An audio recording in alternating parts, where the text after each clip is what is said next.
السلام علیکم ورحمۃ اللہ وبرکاتہ۔ امید کرتا ہوں کہ آپ سب خیریت سے ہوں گے، اللہ رب العزت سے راضی ہوں گے، اللہ رب العزت کی خوب عبادتیں کرتے ہوں گے، اور آج کا دن جو اللہ نے آپ کی زندگیوں میں، آپ کی قسمت میں لکھا تھا، آج کے دن کو آپ نے اچھا خاصا قیمتی بنا لیا ہوگا، دنیا کے اعتبار سے بھی اور آخرت کے اعتبار سے بھی۔ اللہ ہمیں فرماتے ہیں کہ ہر انسان کو یہ سوچنا چاہیے کہ اس نے اپنے آنے والے کل کے لیے کیا بھیجا۔ آنے والے کل سے مراد دو چیزیں ہیں۔ ایک ایسا کل جو کہ اب ہم سوئیں گے تو ہمارے سامنے جب یہ رات ڈھل جائے گی تو ایک نیا کل، ایک نئی صبح ہمارے سامنے ہوگی، تو ہم ایک نئی زندگی گزاریں گے ایک نئے کل میں۔ اور ایک کل وہ ہے جس کے بارے میں اللہ فرما رہے ہیں، یعنی کہ مرنے کے بعد جب تم دوبارہ آنکھیں کھولو گے اور تمہارے سامنے ایک نیا جہان ہوگا، تمہارے سامنے فیصلے کا دن ہوگا، تمہارے سامنے محشر ہوگا، تمہارے سامنے اللہ رب العزت کی ذات ہوگی، اور اس سچویشنز کے لیے کچھ ایسا کرو، اس کل کے لیے کچھ ایسا کرو کہ جو تمہیں فائدہ دے سکے۔ اللہ رب العزت کے بغیر کوئی کچھ نہیں کر سکتا، اور اللہ رب العزت سارے انسانوں کے بغیر، ساری مخلوق کے بغیر سب کچھ کر سکتا ہے۔ اللہ کے سوا کوئی ہمارے کام بنا نہیں سکتا، اللہ کے سوا کوئی ہمارے مسئلے حل نہیں کر سکتا، اللہ کے سوا کوئی ہماری ضرورتیں پوری نہیں کر سکتا۔ وہی ہے جو ہماری حفاظت کر رہا ہے، وہی ہے جو ہمیں سلا رہا ہے، وہی ہے جو ہمیں نفع دے رہا ہے، وہی ہے جو ہمیں نقصان سے بچا رہا ہے۔ اس کے سوا کسی کی اتنی ویلیو نہیں کہ اسے یاد کیا جائے، اس کے سوا کسی کی اتنی اوقات نہیں، کسی کی اتنی عزت ہو نہیں سکتی کہ اس کے سامنے سر جھکایا جائے۔ وہ تعریفوں کا مالک ہے، عبادتوں کا مالک ہے، وہ جس بات کا فیصلہ کر دے وہی ہوتا ہے، وہ اس کے ارادے کا نام وجود ہے۔ تو ایسا ہمارا رب ہے۔ اللہ فرماتے ہیں، ایسا رب ہمیں یہ فرما رہا ہے، اقترب للناس حسابهم وهم فی غفلۃ معرضون، کہ لوگوں کے لیے ان کے حساب کا وقت بہت قریب آ پہنچا، اور وہ ہے کہ غفلت کی حالت میں منہ پھیرے ہوئے۔ اٹس مین ہم یہ سمجھتے ہیں یہ جو 4 دن کی زندگی ہوتی ہے، اس کو لے کر یار ہم بہت پلاننگز کرتے ہیں۔ سیریسلی جیسے ہی ہم جوان ہوتے ہیں نا، تو ہماری یہ جو خواہشات ہیں نا یہ بڑھ جاتی ہیں۔ جیسے ہی ہمیں یہ دنیا سمجھ آنے لگ جاتی ہے، آہستہ آہستہ ہمارے دلوں میں چیزوں کی تمنائیں بڑھ جاتی ہیں،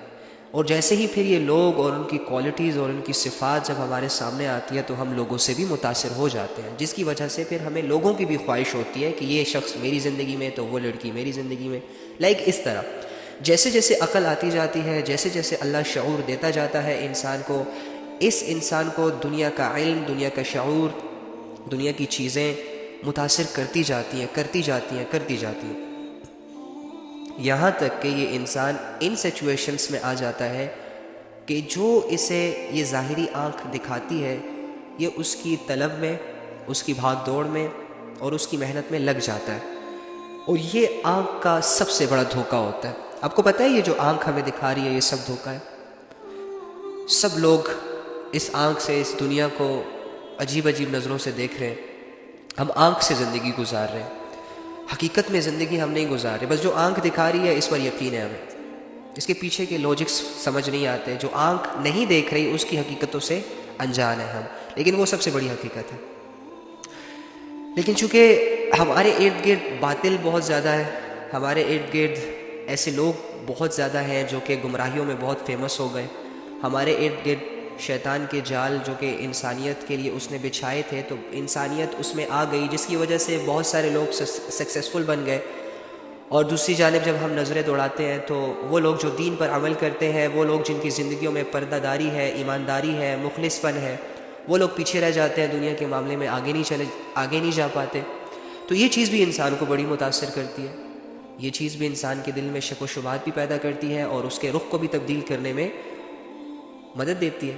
جب ایک انسان آنکھ کھولتا ہے اور وہ دیکھتا ہے کہ یار میرا ارد گرد کا جو ماحول ہے یہ تو سارا کے سارا زنا میں ڈوبا ہوا ہے، اور لوگ زنا کر کر کے اتنے بڑے بڑے گھر بنا رہے ہیں۔ جب انسان ایسے ماحول میں آنکھ کھولتا ہے کہ جہاں پر ارد گرد سارے ٹک ٹاکرز نے دھوم مچائی ہوتی ہے، وہ جی اس کے تو ملین ٹریلین فالورز ہیں، دیکھو اس کے پاس تو گاڑی بھی ہے، دیکھو یہ کرتا کیا ہے، کچھ بھی نہیں کرتا، بس گھر سے بیٹھ کے ایک کیمرہ پکڑ کے، ایک موبائل فون پکڑ کے 2-3 سٹیپس مار کے ڈانس کر لیتا ہے اور لپ سنک ویڈیو بنا لیتا ہے، تو دیکھو اس کے پاس تو سب کچھ ہے، یہ تو بڑا کامیاب ہے، اس کا تو اچھا گھر بھی ہے۔ ہم یہ چیزیں بھی دیکھ رہے ہیں۔ اس کے علاوہ جب ہم دیکھتے ہیں کہ یہاں جو جتنا بڑا گنہگار ہوتا ہے، جتنا بڑا دھوکے باز ہوتا ہے، اس کے پاس دنیا کی چیزیں بہت زیادہ وافر مقدار میں آ جاتی ہیں سم ٹائمز، اور جو لینڈ مافیا ہوتے ہیں، جنہوں نے زمینوں پر قبضہ کیا ہوتا ہے، لوگوں کے حق کو دبایا ہوتا ہے، لوگوں کو دھوکہ دے دے کر انہوں نے اپنی جائیدادیں بنائی ہوتی ہے، جب ہم ایسے لوگوں کو دیکھتے ہیں تو ڈیفینیٹلی ہمارے دل میں یہ ضرور آتا ہے کہ یار یہ دیکھو یہ کتنے برے کام کر رہے ہیں پھر بھی اتنے سکسیزفل ہیں، رائٹ؟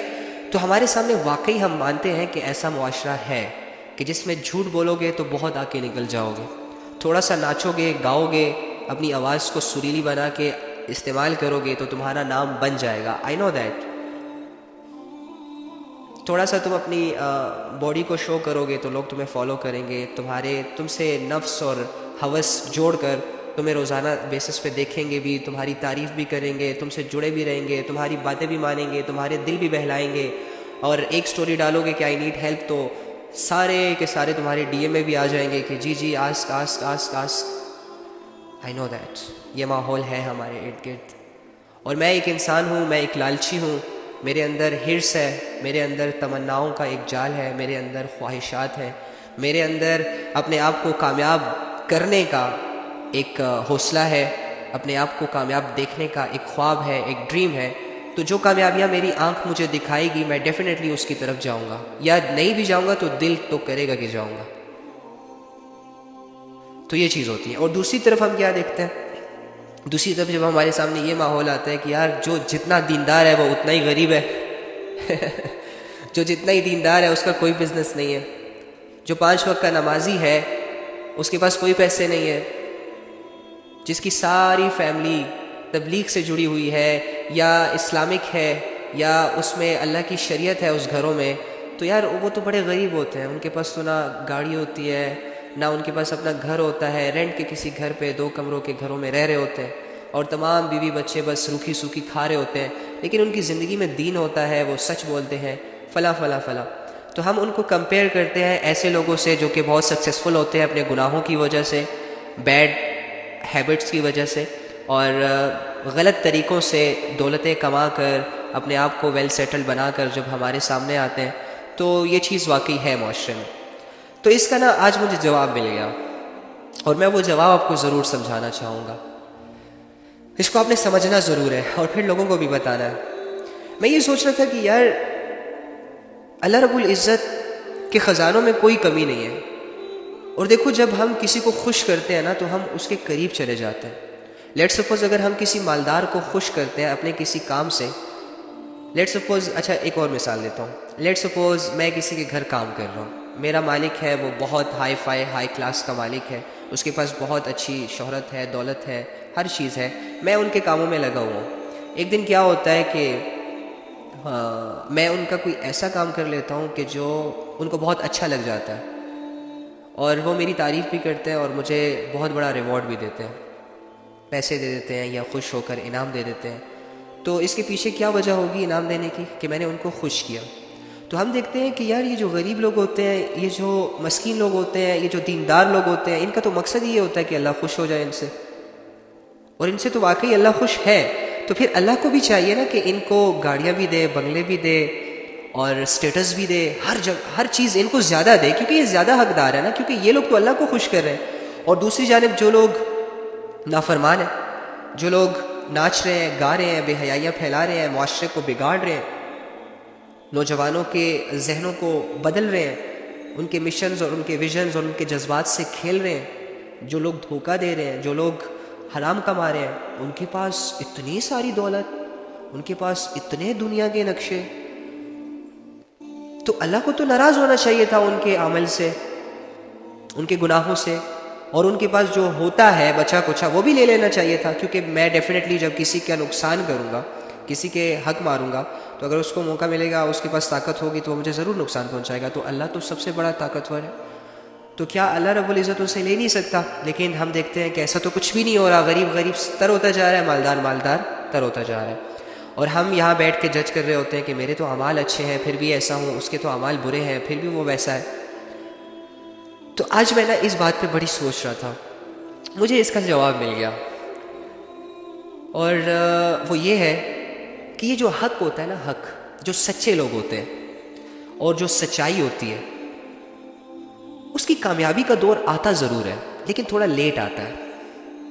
تھوڑا سا لیٹ آتا ہے۔ اور یہ جو باطل ہوتا ہے،